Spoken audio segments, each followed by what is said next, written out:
오늘 우리은행 이야기를 좀 짚어드려야 될 것 같아요. 자, 앞서서 방송 초기부터 남겨주신 김영훈님의 고민인데요.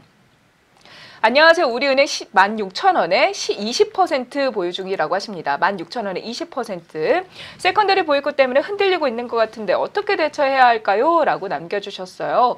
자, 어제 뭐 찌라시라고 하죠. 뜬 소문이 좀 돌면서 우리나라가 미국과 경제 제재가 있는, 관계가 있는 나라와 거래를 하게 되면은 그것을 좀 제재하는 그 세컨더리 보이콧에 대한 이야기가 나오면서 금융주 가지고 계신 분들 굉장히 불안하셨다라는 얘기 많이 하시고 계세요. 자, 일단 우리은행 어떻게 대응을 해봐야 될까요? 매수가 16,000원에 20% 비중입니다.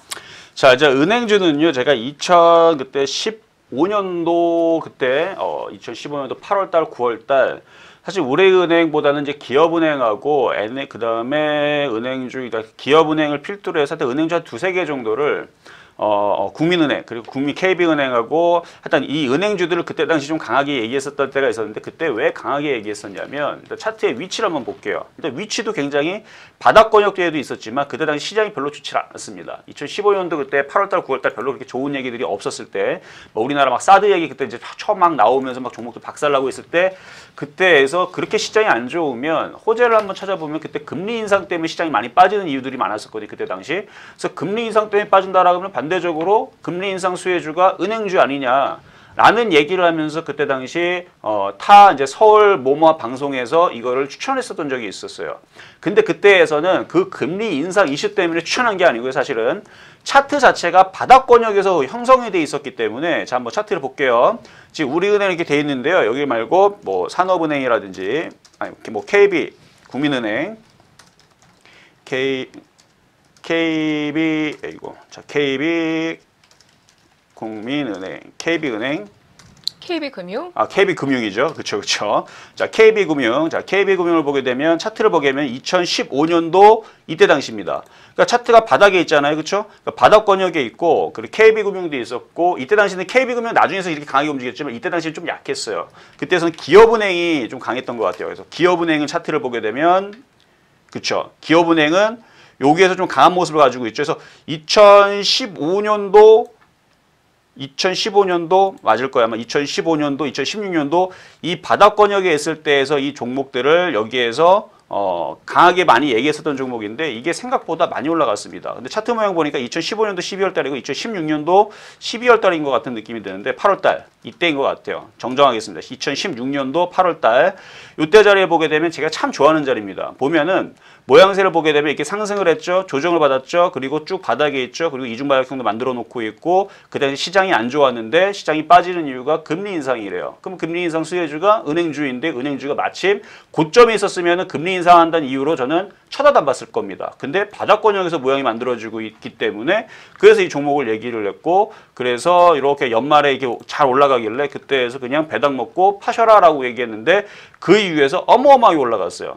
올 초까지도 강하게 올라갔고 우리은행 같은 경우도 올 초까지뿐만 아니라 그러니까 올 초는 여기죠. 뭐 지금도 강하게 위로 뻗어서 올라가고 있는데 뭐 지금 또다시 이제 금리 인상 이슈가 나오면서 뭐 이 은행주들에 대한 뭐 호재라든지 아니면은 지금 우리은행 같은 경우는 또 M&A라는 그런 인한 그 성장 모멘텀을 뭐 기대한다 이런 리포터도 나와주고 있고 뭐 여러 가지 이슈들이 있어요. 근데 저는 위치를 좀 자주 많이 언급을 합니다. 지금 뭐 금리 인상 때문에 그럼 얘가 또 움직일 거냐? 아니요. 제가 볼 때는요. 지수가 지금 그렇게 호락호락하지가 않습니다. 그러면 지금 바닥에서 많이 떠 있기 때문에는 조정을 받아줘야 돼요. 조정을 받아줘야 되고 지금 많은 개인 투자자들이 이제 은행주들이 많이 올라간 걸 이미 알 거고 그리고 이 종목을 지금에서 공략을 해가지고 뭐 어떻게 해보려고 지금 하는데 오히려 저는 금리 인상 이유로 인해 가지고 개인 투자자들한테 물량을 조금 더 나눠주지 않을까. 그러니까 지금 기관과 외국인들 이제 이쪽 애들이 이제 비중을 많이 가지고 있을 거란 말이에요. 그러면은 이 물량들을 어쨌든 소화를 시켜야 되겠죠. 그러면은 호재를 뿌려야 됩니다. 그러면 그런 뭐 M&A 이슈라든지 아니면은 뭐 금리 인상 때문에 은행주들이 수혜주다 이런 이슈를 뿌리게 되면 개인 투자자들이 빠질 때마다 사겠죠. 그러면은 이거는 가격이 좀 더 싸지지 않을까. 그래서 은행주를 만약에 공략하신다라 그러면은 지금 가격보다는 좀 더 싸게 한 12,000원이나 13,000원 정도 이하서 내려올 때 거기서부터 좀 다시 산다라 그러면은 좋을 것 같은데 지금 자리는 조금 애매모호합니다. 그래서 16,000원에 사셨다고요? 비중 20%고 내일과 모레 사이 반등이 나오잖아요. 비중을 꼭 줄여주세요.